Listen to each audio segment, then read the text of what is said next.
What's up everybody and welcome back to the channel. In this video for the First Descendant today, we're going to be looking at a fan favorite weapon, Greg's Reversed Fate. That's this bad boy over here.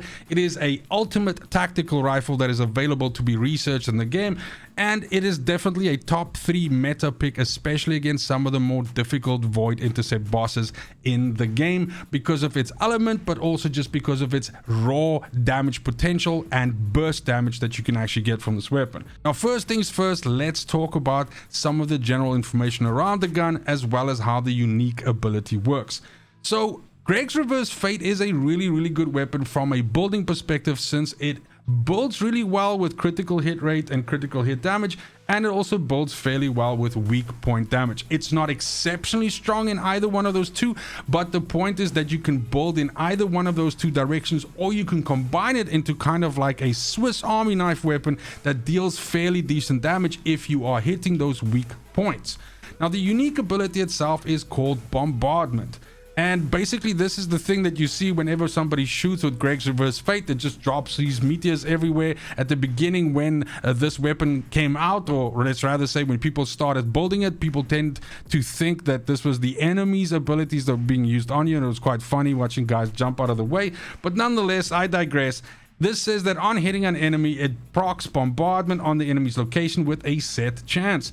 This inflicts burn on enemies hit by bombardment, so fire damage by default. Alright, so bombardment itself has a trigger rate of 20%, and this rate actually increases as you put more copies of the weapon into it, so it's absolutely in your best interest to max this weapon out and actually sacrifice an additional 4 copies into the weapon, giving you a 4 out of 4 Greg's Reversed Fate.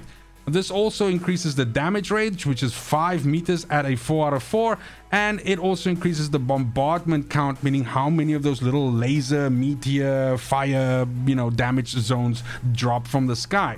So 7 is the maximum, and the additional damage is your firearm damage times 100%. The burn that it inflicts, the dot, has a duration. Wow, that's English, motherfucker. Do you speak it? The burn that it inflicts, the dot, has a duration of 3 seconds with a damage interval of 1 second, so it deals damage 3 times, and it deals this damage at firearm damage times 20%, which isn't great, but it's also not bad. It's a little bit of additional damage on top. So specifically today, I have 3 different configurations for us to look at here. This is a fantastic mobbing weapon, make no mistake, but primarily what makes this gun shine is actually hitting Void Intercept bosses with this thing, and basically hitting their weak points, and then having tons of this fire shit drop down on top of them, especially if it's Void Intercept bosses that are weak to fire. So when we look at it, first and foremost, the substats that we should be targeting with Greg's Reversed Fate is critical hit rate and critical hit damage. That's kind of like a no-brainer. Firearm attack, a super no-brainer. We definitely want those 3. And then I think for our 4th one here, we have, in my opinion, 2 choices.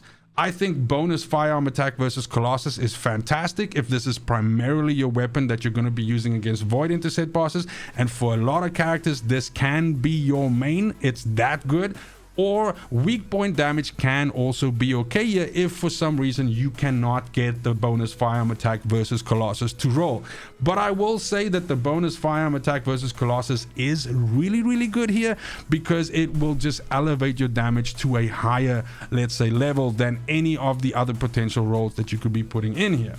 So first things first, I'd just like to highlight the role for this weapon and the mod configuration that I use for if I'm just mobbing. So ads, mobbing, whatever you want to call it, if we're just killing stuff, out in the wilds, or just basically lesser enemies. Your 3 staples that you put pretty much on every single weapon in the game, except for launchers and snipers, is action, reaction, fire rate up, and rifling reinforcement. Then we want to be increasing our chances of critting, so let's just open up our stats here. Increasing our chances of critting as well as our critical hit damage, so better insight and better concentration are good pulls for us there. And then we also drop concentration priority in there for us as well, which does, however, affect our reload speed, but gives us a nice fat amount of critical hit damage, which is one of the reasons why we're able to get to over a 4 times multiplier. Focus fire is also here for us because it gives us some weak point damage as well as critical hit damage, and then we also slot in just the blue weak point side, which is a 35% increase to weak point damage. this is kind of like really good, because the point is when you can crit weak points, and when that happens, you'll really see some juicy numbers. Now, for our last two mods, we're going to be using fire enhancement, because we are by default dealing fire damage with this weapon in the burns. So if you set something light with that dot, then you are going to be benefiting from this. But fire enhancement also just adds your own fire effect onto the gun. So even if the enemy does not have dots on it, you will be adding fire damage to the weapon to the tune of 30%, which is really good. Last but not least, we're putting inside focus in here for just a little icing on the top, a little bit more critical hit rate and more critical hit damage. And that gives us a super respectable 30% critical hit chance with a 4 times multiplier, and we'll also have a 3.1 times multiplier in weak point damage. Now, when it comes to bosses, and you'll see that I have a tab here for anti-gluttony, please see this as basically any boss that you're struggling with that is weak to fire. But anti-gluttony here is specifically built for him, and I'll explain why. But any other Void Intercept boss, we are just going to lean even more heavily into the fire damage. So in this case here, you'll notice that every single mod is the same for me here. The only difference here being that I swap out inside focus for fire conductor. I do this because this weapon benefits a lot from like burst damage windows, and that's really where fire conductor is good, because the amount of time that this buff is active from fire conductor is a short amount of time. And if that coincides with these falling meteors from the sky, you're gonna see massive ramp ups of damage, and the weapon is actually just gonna fucking melt enemies. So fire conductor is really good for us here. You can of course just stick with this inside focus, but I feel like fire conductor here is just additional damage, and it's just basically giving you that much more burst potential against a Void Intercept boss. And this works really well in situations where you're playing with other characters that are debuffing the boss, because it's just going to elevate your damage profile that much further. Now that brings us to the anti-gluttony setup here, and you can see here basically the only difference is now fire conductor has gone away, and what I've done is I've moved inside focus to the outside here, so it's back to where it was there, and I've replaced focus fire with analysis master. So a small little shuffle, as you can see there. So now our ultimate mob of choice, or rather mod of choice, is analysis master. Now, I don't know if a lot of people know this or not, but if you have let's say a critical hit chance, right, and you fight against a Void Intercept boss, this is not to say that if you have a, let's say for example, if you're able to achieve a 100% critical hit chance, that doesn't mean that you're going to be critting 100% of the time against Void Intercept bosses. Void Intercept bosses themselves also have crit resistances, and for instance Gluttony has one of the highest in the game. So what Analysis Master does for us is this actually says that when you hit an enemy, aka a Void Intercept boss, the enemy's firearm critical hit resistance goes down by 25% for 10 seconds on a 10-second cooldown if you have this fully leveled. And that means that you can have this effect up at all times. And this is a massive damage boost to yourself if you crit, as well as to any allies that you have with you that are potentially critting.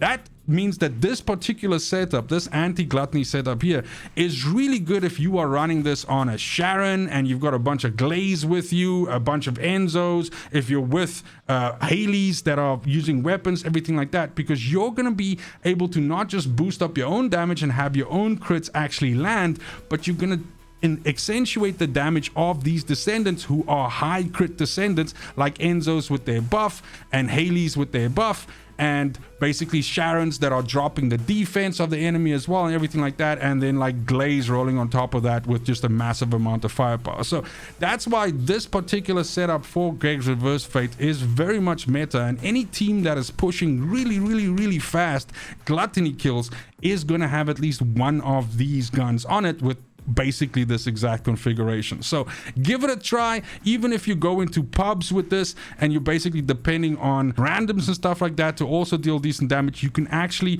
be a big boost to them, and you can actually let them deal a lot more damage by using something like Analysis Master. And that's it for the build. Hopefully you enjoy Greg's Reverse Fate. As mentioned, for me it is a top 3 pick easily. I still have a huge amount of love for Enduring Legacy, and that might be my favorite weapon in the game. but this is a short second or third, super easy. I do also love the sniper rifle, so it's very difficult for me to pick a favorite, but Greg's Reverse Fate is insanely powerful, and it is absolutely worthy to level up and add to your arsenal, especially as we are seeing new bosses coming hopefully soon. Well, definitely one on October 10th, and then whatever else we get for the rest of the year. And having a good weapon like this, especially against this, let's say, Void Intercept bosses that might be a little bit more vulnerable against fire, is absolutely useful. Other than that, it's just super important to me that you have a fantastic morning, afternoon, evening, wherever you are in the world. Till next video, fucking cheers.